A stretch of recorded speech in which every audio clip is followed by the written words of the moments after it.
Hello అందరికీ, welcome to my channel epified girl. పురాణాల ప్రకారం పూర్వకాలంలో గజాసురుడు అనే ఒక రాక్షసుడు ఉండేవాడు. అయితే తను శివుణ్ణి ఎంతో భక్తి శ్రద్ధలతో కొలిచేవాడు. ఒకసారి పరమేశ్వరుని కోసం కఠినమైన తపస్సు చేస్తాడు.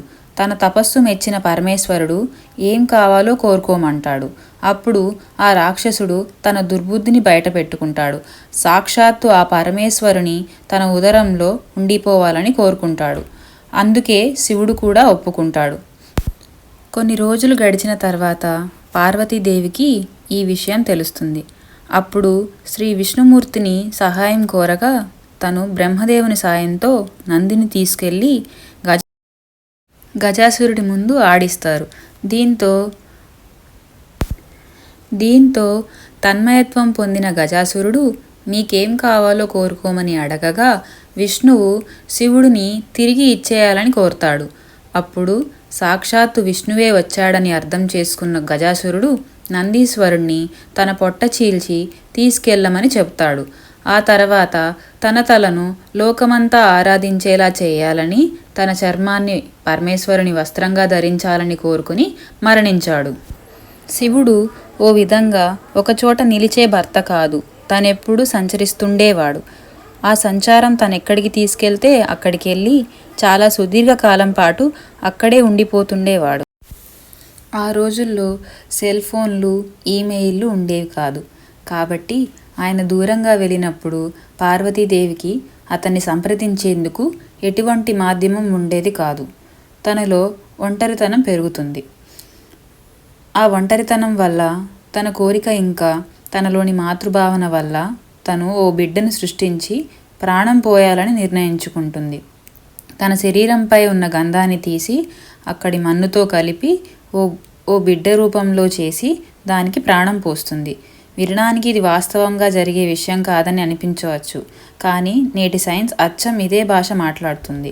ఎవరైనా మీ నుండి ఒక ఎపిథీలియల్ కణాన్ని సేకరిస్తే రేపటి రోజున దాని నుండి మీకు సంబంధించిన దేన్నైనా తయారు చేయవచ్చు. పార్వతీదేవి దానికి ప్రాణం పోసింది. ఓ విధంగా ఓ చిన్న బిడ్డ పుడతాడు. శివుడు గణేశుడి తలని తీసేయడానికి గల కారణం.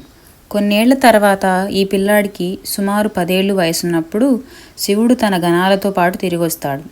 ఆ సమయానికి పార్వతీదేవి స్నానం చేస్తుంటుంది. తను ఈ పిల్లాడికి అటుగా ఎవరూ రాకుండా చూడమని చెప్తుంది. ఈ పిల్లాడు శివుని ఎప్పుడూ చూడలేదు కాబట్టి ఆయన వచ్చినప్పుడు ఈ పిల్లాడు ఆయన్ని అడ్డగిస్తాడు. అప్పుడు శివుడు ఎవరైనా తనను అడ్డగిస్తే దాన్ని సమ్మతించేందుకు ఇష్టపడని స్థితిలో ఉంటాడు. కాబట్టి తన త్రిశూలాన్ని బయటికి తీసి పిల్లాడి తలను తీసేస్తాడు. తీసేసిన తర్వాత పార్వతీ దగ్గరికి వెళ్తాడు. ఆయన చేతిలోని రక్తమోడిన త్రిశూలాన్ని చూడగానే పార్వతీదేవికి ఏం జరుగుంటుందో అర్థమైపోతుంది. ఆ పిల్లవాడి తల లేకుండా అక్కడే పడి ఉండడాన్ని చూసి ఆవిడ కోపంతో రగిలిపోతుంది. శివుడు మరేం పర్వాలేదు, అతను నిజంగా నీ కొడుకు కాదు కదా, నువ్వు అతన్ని కల్పించావు, నేను అతన్ని ముగించాను, ఇప్పుడు వచ్చిన సమస్య ఏముంది అంటూ ఆమెకు నచ్చ చెప్పడానికి ప్రయత్నిస్తాడు. కానీ ఆమె వినే పరిస్థితిలో ఉండదు. ఈ సమస్యని పరిష్కరించడానికి శివుడు తన గణాలలోని ఒకరి తలను తీసి ఈ పిల్లవాడికి పెడతాడు. ఈ తల మార్పిడి జరిగిన రోజున మనం వినాయక చవితి జరుపుకుంటాం.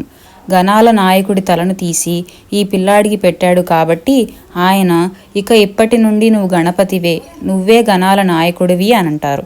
కాలం గడిచే కొద్దీ ఎక్కడో క్యాలెండర్లకి బొమ్మలు గీసే కళాకారుడికి ఆ ఇతర జీవి ఏమిటన్నది అర్థం కాక అతను ఓ ఏనుగు ముఖాన్ని గీశాడు.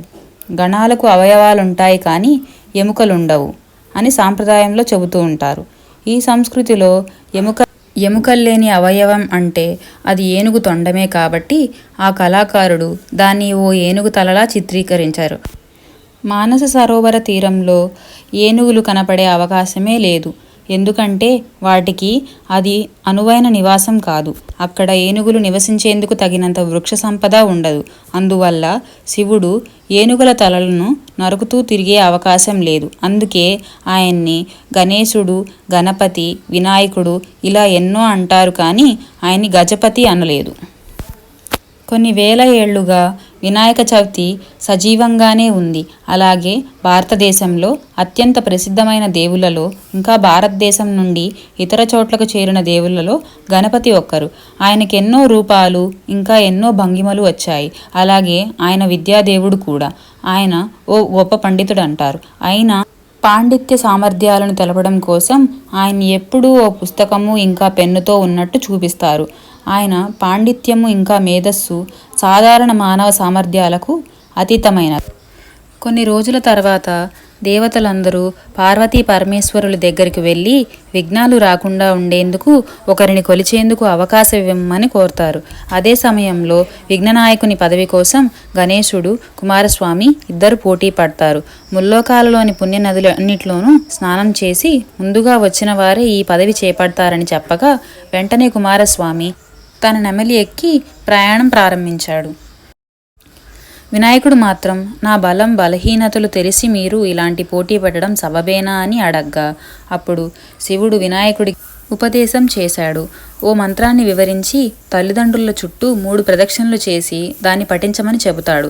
అలా మంత్రపఠనం చేస్తూ వినాయకుడు అక్కడే ఉండిపోయాడు. ఈ మంత్రం ప్రభావం వల్ల కుమారస్వామికి తను వెళ్ళిన ప్రతి చోట వినాయకుడే ముందుగా స్నానం చేసి వెళ్తున్నట్లు కనిపిస్తుంది. దీంతో తిరిగొచ్చిన కుమారస్వామి అన్నగారి మహిమ తెలియక నేను తొందరపడ్డాను, నన్ను క్షమించి అన్నయ్యకే ఆ పదవి ఇవ్వాలని చెబుతాడు. అలా భాద్రపద శుద్ధ చవితి రోజున వినాయకుడు విఘ్నాలు తొలగించే నాయకుడిగా, విఘ్నేశ్వరుడిగా మారిపోయాడు. అప్పటి నుంచి అందరి దేవతల కంటే ముందు పూజలు అందుకోవడం ప్రారంభించాడు. వినాయకుడికి ఏకదంతం అనే పేరు ఎందుకు వచ్చింది? మీరెప్పుడైనా ఆలోచించారా? ఈ విషయాన్ని ఎక్కువ మంది గమనించి ఉండకపోవచ్చు. ఇప్పటికైనా మీరు ఈ విగ్రహాన్ని ఒకే దంతం ఎందుకు ఉంది అని ఆలోచిస్తే, గణపతి యొక్క ఈ రూపం పురాణాలలోని ముద్గుల పురాణంలో పేర్కొన్నట్టు తెలుస్తుంది.